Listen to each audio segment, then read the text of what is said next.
What's up guys, Casual Billy here, hope you're all well and welcome to the first in a series of videos about Lanard Toys The Corps action figures. We're going to look at some vintage ones today and then go through to the modern ones that I have in my collection just to celebrate the 40 years that they've been about. Now, collecting action figures is something that if you do right, you will never get bored of it. I've been collecting for 20 plus years, and even though I love the big brands like Marvel and DC and Star Wars, the action figures I love are the ones who you don't know a lot about, and they might wear masks or helmets or, you know, that kind of thing. Also, look out for this guy, he's got his own special video coming up soon. This was the first Corps figure that I ever had, and his name is Fox. I don't know which version, there's been a few versions. This is the one I had, and I didn't call him Fox, I just called him the Captain. I was a little kid, I was like 4, and he used to pretend he went on adventures looking for dinosaurs, or some ancient tombs and stuff like that. I had it many years, and I can remember being impressed with the articulation and the paint detail, even when I was young. This is Tiger Force Recondo. He's cool. He's got this cool hat.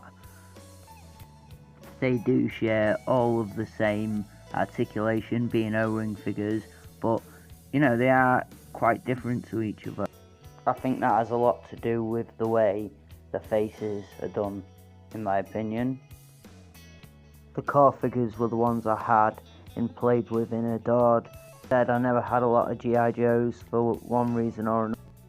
Right, so next up we have these guys, and these are the Star Force Lanard Corps figures. They came out in 1997, I believe.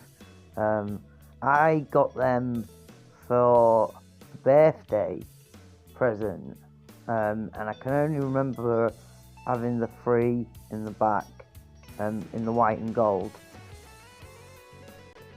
And the only reason that I have these ones now is because my partner has a really good eye and found them in a bag on a bric-a-brac stall at a car boot and paid 50p for the 6 of them. I was gobsmacked when she came home.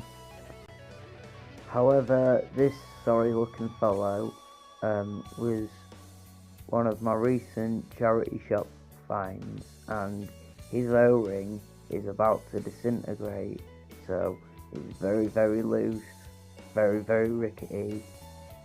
I don't think I've actually ever changed an O-ring yet, so that'll be interesting. I love the paint jobs on these guys, and all the little logos and detail and stuff. They have numbers. This is number 2. That's quite unfortunate really. I think I'd rather be any other number. Next up we have number 8, and out of the 3 with the silver decor, he has it together the most, I think.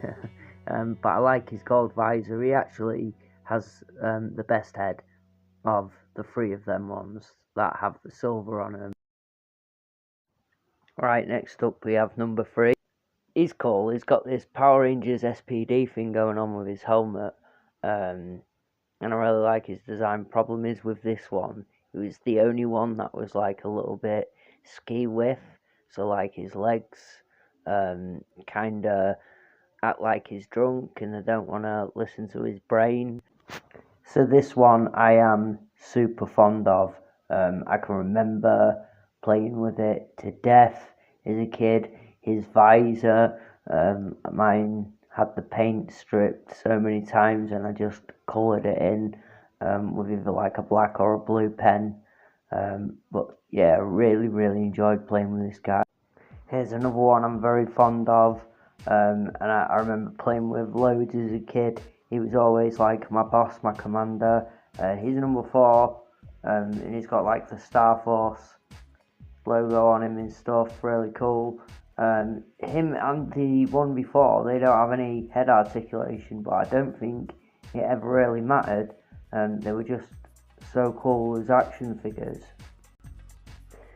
And let me tell you, this guy is absolutely bombing. This one looks like a Gundam pilot, and he looks ripped to hell for some reason. The others don't look like that, but he does.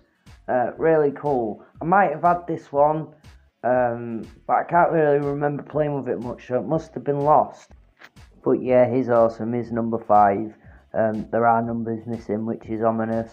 But I just imagine it was like, well, there was a full team of 10 of us, but some of them got ate by aliens. Right, so I grabbed some modern space toys to see if they were actually compatible with these things. I thought we'd just take a look at them. So this looks like some kind of freewheeled space quad, like moon quad thing. And it's from Poundland, it's from something Gears, the company. In true Lanard fashion, they only paint one side. This is some kind of shuttle. It has some cool details. It can be a bit finicky to sit the guy in. He fits, but the light mechanism doesn't work, so you have to sort of awkwardly place him in if you want the light to be on. Then lastly, we have this rocket / shuttle. This is from the same line as the bike. You can get it in Poundland.